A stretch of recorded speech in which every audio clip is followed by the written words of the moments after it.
Hello friends, I am Aman Gupta and welcome to our YouTube channel.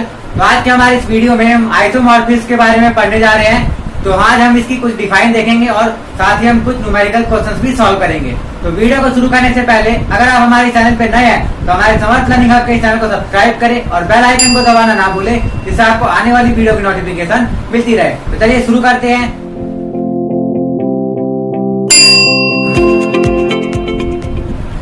तो isomorphism पढ़ने से पहले हम होमोमॉर्फिज्म की एक थ्योरम को देखते हैं, जिसका यूज आइसोमॉर्फिज्म की डेफिनेशन में होता है। तो आइए हम देखते हैं ये थ्योरम क्या है। तो ये जो थ्योरम है ये होमोमॉर्फिज्म के लिए है। तो थ्योरम कुछ इस तरह से है कि let a mapping f from G1 to G2 is homomorphism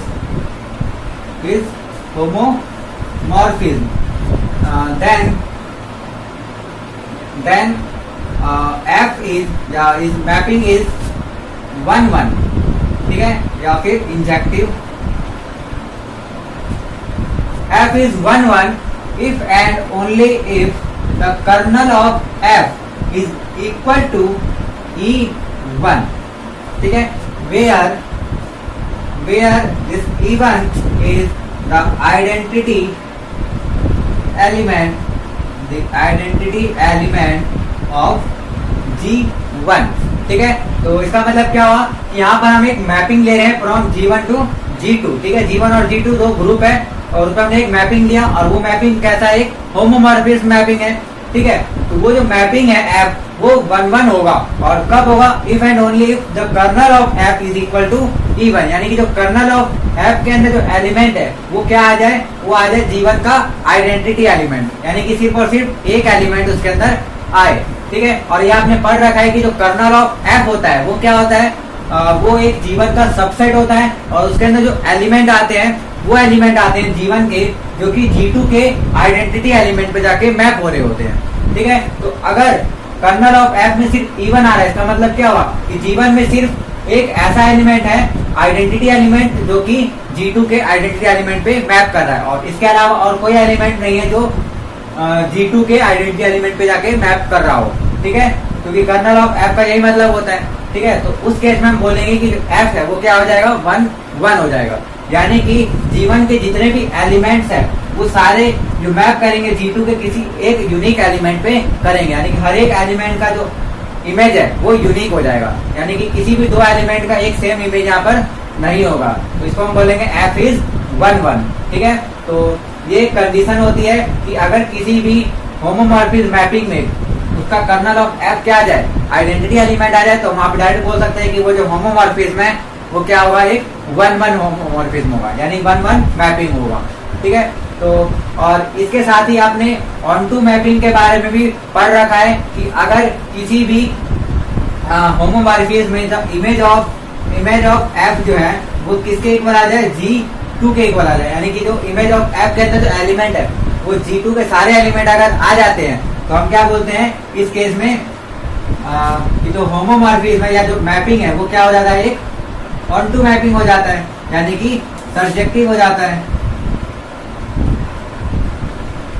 ठीक है। ये आपने पहले ही पढ़ रखा है। और इमेज ऑफ f के अंदर कौन सा एलिमेंट आते हैं, वो एलिमेंट जिनका एक प्री इमेज G1 के अंदर होता है। तो अगर ये G2 का इक्वल आ जाता है, यानी कि G2 के जितने भी सारे एलिमेंट्स हैं उन सबका एक प्री इमेज G1 में होता है। और इसी को हम ऑन टू बोलते हैं कि जो भी दूसरा सेट दिया हुआ है उसके सारे एलिमेंट्स का एक प्री इमेज होना चाहिए, उसको क्या बोलते हैं, ऑन टू बोलते हैं। तो आइसोमॉर्फिज्म की बात अगर आती है तो इन दोनों कंडीशन को अगर एक साथ कर दिया जाए, यानी कि कोई भी एक ऐसा होमोमॉर्फिज्म जिसमें f जो है 1 1 भी हो जाए और ऑन टू भी हो जाए, तो उसमें हम बोलेंगे कि वो होमोमॉर्फिज्म क्या बन जाता है, आइसोमॉर्फिज्म बन जाता है, ठीक है। तो यहाँ से आइसोमॉर्फिज्म की डेफिनेशन निकल के आती है, डेफिनेशन ऑफ आइसोमॉर्फिज्म की let mapping f from G1 to G2 is homomorphism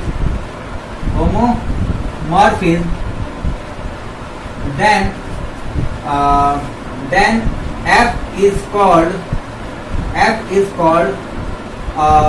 an isomorphism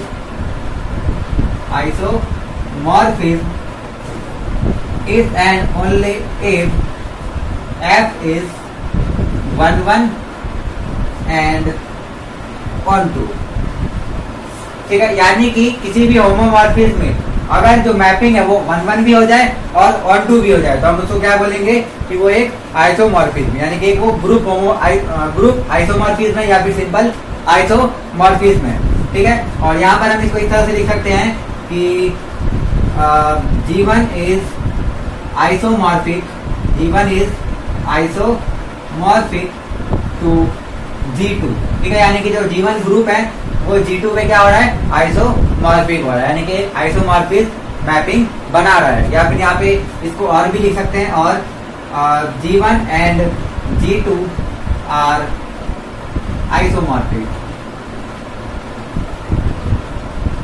ठीक है। यानी कि G1 और G2 कैसे हैं, आइसोमॉर्फिक है। और इसको हम डेनोट करते हैं and denoted by G1 isomorphic to G2, ठीक है। तो ये जो सिंबल है ये आइसोमॉर्फिज्म का सिंबल है, ठीक है। तो इसका मतलब क्या हुआ कि जो G1 है वो G2 पे क्या हो रहा है, आइसोमॉर्फिक बना रहा है, यानी कि ऐसा मैपिंग है जो कि आइसोमॉर्फिज्म है, ठीक है। आइसोमॉर्फिज्म का मतलब क्या हुआ, सिंपल कि वो मैपिंग 1 1 भी होना चाहिए और 2 भी होना चाहिए। तो वो जो होमोमॉर्फिज्म है वो क्या बन जाता है, आइसोमॉर्फिज्म बन जाता है। तो आई होप आपको आइसोमॉर्फिज्म की ये डेफिनेशन समझ में आई हो। तो आइसोमॉर्फिज्म के साथ ही एक ऑटोमॉर्फिज्म भी बन जाता है। तो ऑटोमॉर्फिज्म क्या होता है कि ऐसा आइसोमॉर्फिज्म जो कि खुद के ही अपने ही मतलब सेट पे जाता हो, जैसे कि जो मैपिंग F है वो G से G पे ही जा रहा होता है, ठीक है। यानी कि अगर कोई सेट या कोई ग्रुप अपने ऊपर ही आइसोमॉर्फिज्म मैपिंग बना रहा हो तो उसको हम बोलते हैं ऑटोमॉर्फिज्म, ठीक है। तो आइए हम ऑटोमॉर्फिज्म की डेफिनेशन भी देख लेते हैं। तो आइए अब हम ऑटोमॉर्फिज्म की डेफिनेशन पढ़ते हैं। तो ऑटोमॉर्फिज्म की डेफिनेशन कुछ इस तरह से है कि N isomorphism of a group G onto itself is called automorphism, ठीक है। यानी कि किसी भी ग्रुप के जो आइसोमॉर्फिज्म वो अपने आप ही अगर आइसोमॉर्फिज्म बना ले, कोई भी ग्रुप अपने ऊपर ही आइसोमॉर्फिज्म बना रहा हो तो हम बोलेंगे क्या कि उसको कि वो जो ग्रुप है वो एक ऑटोमॉर्फिज्म बना रहा है, यानी कि वो जो मैपिंग है वो कैसी है, ऑटोमॉर्फिज्म है, ठीक है। और इसको हम सिंपली इस तरह से लिख सकते हैं कि आइसोमॉर्फिज्म एंड आइसोमॉर्फिज्म या mapping F from G to G, ठीक है। Mapping F from G to G is called automorphism, ठीक है। यानी कि मैपिंग ऐसी है जो G से G पे ही आइसोमॉर्फिज्म बना रही है तो हम इसको क्या बोलेंगे, ऑटोमॉर्फिज्म बोलेंगे, ठीक है। तो आइसोमॉर्फिज्म और ऑटोमॉर्फिज्म सेम ही होता है, दोनों सेम ही है, बस अंतर क्या है, जो आइसोमॉर्फिज्म होता है वो एक ग्रुप से दूसरे ग्रुप पे होता है और जो ऑटोमॉर्फिज्म होता है वो अपने ही ग्रुप पे हो जाता है, यानी कि एक ग्रुप से उसी ग्रुप पे आइसोमॉर्फिज्म अगर बना रहा हो तो उसको हम बोल सकते हैं ऑटोमॉर्फिज्म, ठीक है। और आइसोमॉर्फिज्म क्या होता है, एक ऐसा होमोमॉर्फिज्म मैपिंग जो कि 1 1 भी है और 1 2 भी है। तो आइए अब हम इसको कुछ एग्जांपल्स के साथ देखें कि किस तरह से हम इसको सॉल्व करते हैं। तो आइए हम कुछ क्वेश्चन लिखते हैं। तो क्वेश्चन है consider the set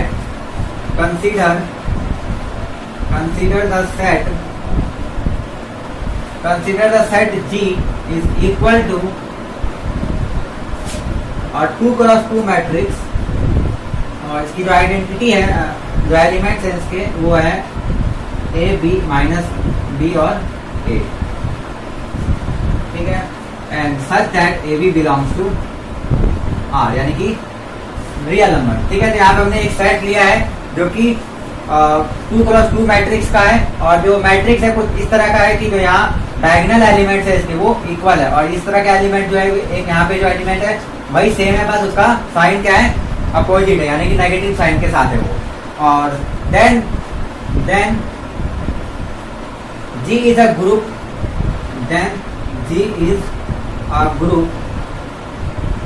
with respect to with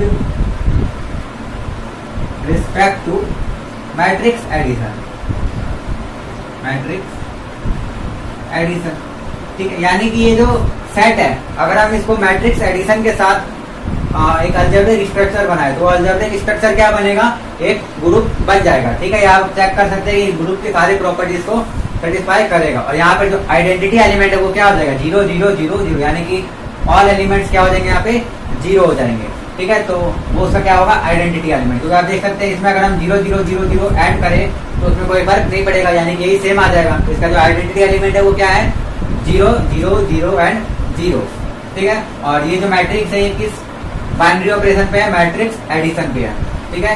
तो यहाँ पर अब हमें क्या करना है, शो करना है एक मैपिंग, सो दैट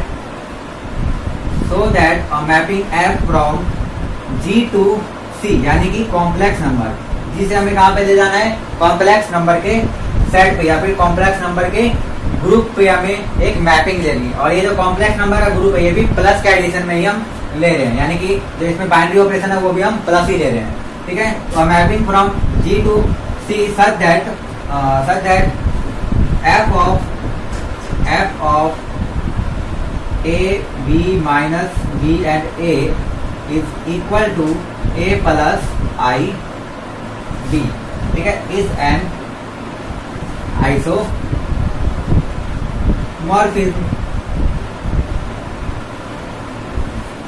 ठीक है। तो सबसे पहले हमें यहाँ पर क्या करना है, तो इस क्वेश्चन में हमें क्या दे रखा है, सिंपल एक सेट दिया हुआ है G, और जो कि 2x2 मैट्रिक्स का एक सेट है और उसको मैट्रिक्स एडिशन की रिस्पेक्ट में ग्रुप मान लिया है। और फिर यहाँ पे हमने एक मैपिंग लिया है फ्रॉम G to C, ठीक है, यानी कि एक ग्रुप G से एक दूसरे ग्रुप कॉम्प्लेक्स नंबर के ग्रुप पे हमने लिया और इसमें जो बाइनरी ऑपरेशन है वो भी क्या है, एडिशन है। तो इस मैपिंग को कुछ इस तरह से लिखा है कि जो f of a b minus b और a, यानी कि इस मैट्रिक्स पर यहाँ पे इसका फंक्शन की वैल्यू निकाले तो वो क्या आ जाएगा, a प्लस आई बी, यानी कि एक कॉम्प्लेक्स नंबर आ जाएगा, ठीक है। तो हमें प्रूव करना है कि ये जो मैपिंग है ये एक आइसोमॉर्फिज्म मैपिंग है। तो आइसोमॉर्फिज्म प्रूव करने से पहले हमें क्या करना पड़ेगा, इसको होमोमॉर्फिज्म प्रूव करना पड़ेगा। और होमोमॉर्फिज्म प्रूव करने के लिए हमें क्या करना पड़ता है, सिंपल एक कंडीशन सेटिस्फाई करनी पड़ती है। और वो कंडीशन क्या होती है, f of x binary operation 1 y is equal to f of x binary operation 2 और f ऑफ y, ठीक है। तो इस कंडीशन को यहाँ पे सेटिस्फाई करनी पड़ेगी। तो ये जो x और y होते हैं, ये x और y कहाँ से आते हैं, फंक्शन फर्स्ट वाले से आते हैं, ठीक है। तो यहाँ पर फर्स्ट फंक्शन क्या है, या फर्स्ट ग्रुप क्या है यहाँ पर, G वाला। तो G के एलिमेंट होने चाहिए x और y, यानी कि ये 2x2 मैट्रिक्स होने चाहिए और इस फॉर्म के मैट्रिक्स होने चाहिए। तो यहाँ पर हम क्या करते हैं, दो अलग अलग मैट्रिक्स ले लेते हैं इस फॉर्म के, ठीक है, और उनका फंक्शन की वैल्यू निकालते हैं। तो एक जो है मैट्रिक्स हम यही वाला ले लेते हैं, a b माइनस b और a, और दूसरा जो हम ले लेते हैं c d minus d and c, ठीक है। क्योंकि यहाँ पर जो एलिमेंट्स है इसके मैट्रिक्स के वो कहाँ से आ रहे हैं, रियल नंबर से। तो यहाँ पर जो a b c और d है ये सारे क्या होने चाहिए, एक रियल नंबर होने चाहिए। यानी यहाँ पर हम इस तरह से लिख सकते हैं such that a b c and d जो है वो कहाँ से आ रहे हैं, r से आ रहे हैं, यानी कि रियल नंबर से आ रहे हैं, ठीक है। तो अब इस फंक्शन की अगर हम वैल्यू निकालें तो फंक्शन की वैल्यू क्या आएगी, आप देख सकते हैं कि पहले हमें क्या करना पड़ेगा, इन दोनों को ऐड करना पड़ेगा। तो अगर हम इन दोनों को ऐड करते हैं तो ऐड करने पे जो मैट्रिक्स आएगा वो क्या आएगा, ऐड करने पे जो मैट्रिक्स आएगा, क्योंकि डायरेक्ट क्या है, मैट्रिक्स एडिशन है, तो हम डायरेक्ट क्या करेंगे, एलिमेंट टू एलिमेंट ऐड करेंगे, यानी a में c प्लस हो जाएगा तो a प्लस c बन जाएगा। यहाँ पर क्या होगा, b प्लस d, यहाँ पर दोनों में माइनस है तो माइनस कॉमन हम कर लेते हैं और यहाँ लिख देते हैं माइनस का b प्लस d, और यहाँ पर क्या हो जाएगा, a प्लस c। तो अब ध्यान से अगर देखें तो इस फंक्शन की जो वैल्यू है वो हमें दे रखी है कि फंक्शन की जो वैल्यू है वो क्या हो जाएगी, a प्लस में आयोटा b, यानी कि यहाँ पर जो एलिमेंट है वो a के यानी कि वो रियल पार्ट हो जाएगा और जो b दे रखा है प्लस माइनस में वो आयोटा के साथ यानी इमेजिनरी पार्ट के साथ हो जाएगा। तो यहाँ पर जो रियल टर्म है वो क्या हो जाएगा, a प्लस c, ये रियल टर्म हो जाएगा, और प्लस में क्या हो जाएगा, iota of b plus d, ठीक है, ये इमेजिनरी पार्ट के साथ हो जाएगा। तो हमारा जो लेफ्ट हैंड साइड था हमें सॉल्व करने पे ये आया।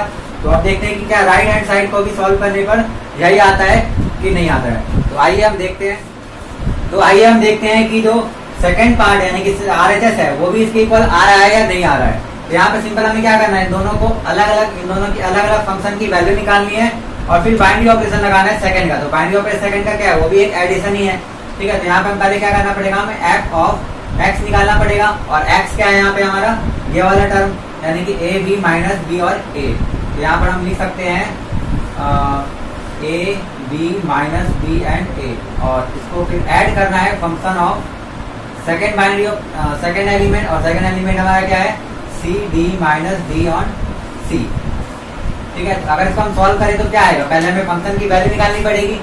तो इस फंक्शन की वैल्यू क्या है, डायरेक्ट यहाँ पे हम देख सकते हैं कि ए प्लस आई भी बनेगा, और इस फंक्शन की वैल्यू क्या बन जाएगी सी प्लस आई डी। और इसको अगर हम आगे सॉल्व करें तो ए प्लस सी को अगर हम एक साथ लिख ले और इन दोनों में क्या कर ले आई कॉमन कर ले, तो ये क्या बन जाएगा आई प्लस आई इंटू बी प्लस डी, यानी कि इसके इक्वल आ गया, यानी कि LHS और RHS इक्वल हो गया। यानी कि यहाँ पे ये क्लियर हो गया कि ये जो मैपिंग है ये एक होमोमॉर्फिज्म मैपिंग है, यानी कि एक होमोमॉर्फिज्म है।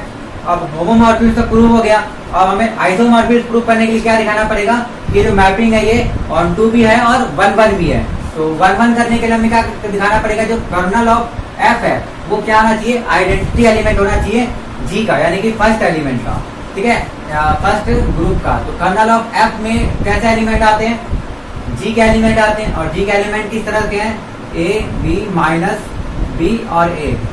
और इसमें जो कंडीशन होती है वो क्या होती है कि ये जो एलिमेंट का जो फंक्शन की जो वैल्यू है वो कहाँ पे मैप करे जाके सी के आइडेंटिटी एलिमेंट पे, यानी कि यहाँ पे जो फंक्शन है ए बी माइनस बी और ए, इस फंक्शन की जो वैल्यू आएगी वो क्या आनी चाहिए E2 आनी चाहिए।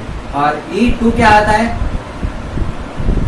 E2 क्या होता है C का एक आइडेंटिटी एलिमेंट। तो यहाँ पर C का जो आइडेंटिटी एलिमेंट है वो क्या हो जाएगा 0, क्योंकि C जो है कॉम्प्लेक्स नंबर का सेट है, और यहाँ पे हमने एडिशन लिया है बाइनरी ऑपरेशन। तो आपको पता है एडिशन के रिस्पेक्ट में जो आइडेंटिटी एलिमेंट आता है हमेशा 0 आता है। तो यहाँ पे E2 की जगह क्या कर सकते हैं, डायरेक्ट 0 कर सकते हैं। और यहाँ पे आप देखेंगे कि ये जो फंक्शन की जो वैल्यू है वो किसके इक्वल आएगी, ये जो फंक्शन की वैल्यू है A B minus B and A, ये एलिमेंट है, और ये जो फंक्शन की वैल्यू है किसके इक्वल है ए प्लस आई बी की। और ए प्लस आई बी 0 कब होगा, ए प्लस आई बी यानी कि एक इमेजिनरी पार्ट और एक रियल पार्ट, ये कभी भी ऐड नहीं होते हैं किसी भी ए और बी की वैल्यू के लिए, यानी कि ऐड होके कभी भी 0 नहीं बन सकते हैं। तो 0 एक ही केस में बनेंगे जब ए भी 0 हो जाए और बी भी 0 हो जाए, ठीक है। तो ए और A plus I B equal to 0 है, इसका मतलब क्या हुआ कि ए भी 0 है और बी भी 0 है, यानी कि यहाँ पे हर एक टर्म में क्या आ जाएगा 0 0 0 एंड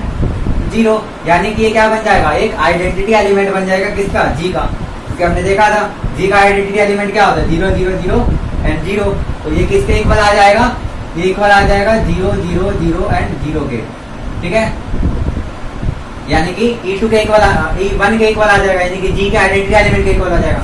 और ये भी हमने थ्योरम देखा था कि अगर kernel of f identity element के इक्वल हो जाता है G1 के, तो वो क्या बन जाता है एक 1-1 फंक्शन बन जाता है, यानी कि जो मैपिंग है क्या है एक 1-1 मैपिंग है।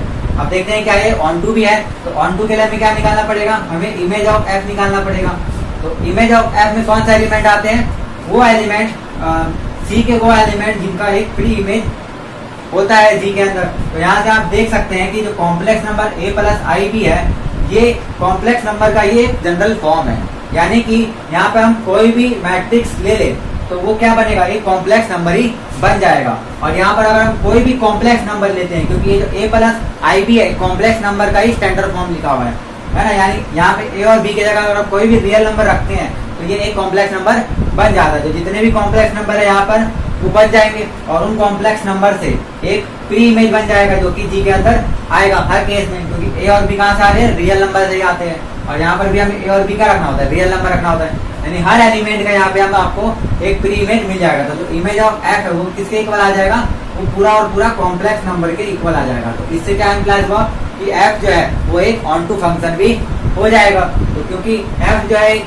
1-1 फंक्शन भी हो गया और ऑन टू फंक्शन भी हो गया, और ये हमने होमोमॉर्फिज्म पहले ही प्रूव कर लिया क्योंकि LHS और RHS इक्वल आ गया। तो इसका मतलब क्या हुआ कि ये जो मैपिंग है ये क्या है एक आइसोमॉर्फिज्म मैपिंग है, ठीक है। तो आई होप आपको ये क्वेश्चन समझ में आया हो। अब आइए इस आइसोमॉर्फिज्म पे एक हम रिमार्क पढ़ लेते हैं और इस वीडियो को यहीं खत्म करते हैं। तो रिमार्क कुछ इस तरह से है रिमार्क, यहाँ पे हम ले सकते हैं कि लेट आइसोमॉर्फिज्म एक हम ले लिया हमने, और उस आइसोमॉर्फिज्म के जो अलजेब्रिक स्ट्रक्चर बनेंगे, यानी कि यहाँ पे हम मान लेते हैं कि let mapping f from G1 to G2 is isomorphism, ठीक है। देन जो ग्रुप G1 एंड G2 है, ये जो अलजेब्रिक स्ट्रक्चर बनाएंगे ये सेम अलजेब्रिक स्ट्रक्चर होना चाहिए, और ये क्या होना चाहिए, तो अलजेब्रिक स्ट्रक्चर की जो प्रॉपर्टीज है वो उनको सेम तरीके से फॉलो करना होना चाहिए, यानी कि then they must have the same algebraic structure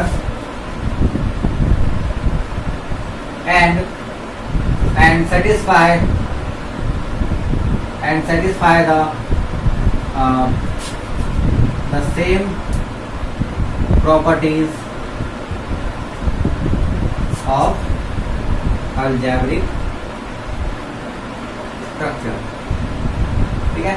यानी कि इसका मतलब क्या हुआ, यहाँ पे जो G1 और G2 है वो दोनों क्या होने चाहिए, सेम अलजेब्रिक स्ट्रक्चर के होने चाहिए, यानी कि अगर एक G1 है फाइनाइट ऑर्डर का, तो जो G2 है वो भी फाइनाइट ऑर्डर का होना चाहिए और सेम ऑर्डर का भी होना चाहिए, ठीक है। यानी कि G1 और G2 का जो ऑर्डर है वो सेम होना चाहिए, तभी वो हम कह सकते हैं कि उसको वो एक आइसोमॉर्फिज्म बनेगा। क्यों? क्योंककि यहाँ पे आप देख सकते हैं कि अगर कोई भी फंक्शन 1 और ऑन टू दोनों हो, तो इसका मतलब क्या होता है कि जो दो हम सेट ले रहे हैं उन सेट के अंदर जो एलिमेंट्स की संख्या है वो क्या है, हमेशा इक्वल होती है।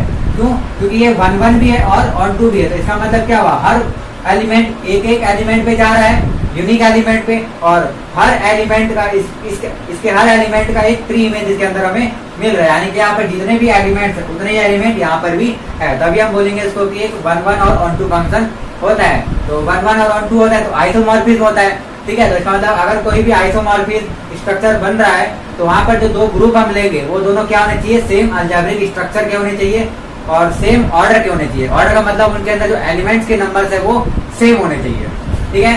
तो सिर्फ इतना ही रिमार्क्स था। तो आइसोमॉर्फिज्म का ये कॉन्सेप्ट आपको समझ में आया हो तो आज के हमारी वीडियो में सिर्फ इतना ही। अगर आपको ये वीडियो पसंद आई हो तो प्लीज लाइक कर दे, और अगर आप हमारे चैनल पे नए हैं तो हमारे समर्थ लर्निंग हब के चैनल को सब्सक्राइब करें और बेल आइकन को दबाना ना भूलें, जिससे आपको आने वाली वीडियो की नोटिफिकेशन मिलती रहे। हमारी नेक्स्ट वीडियो में हम आइसोमॉर्फिज्म के कुछ थ्योरम लेकर आएंगे, तो ऐसी वीडियो के लिए आप हमारे साथ बने रहे।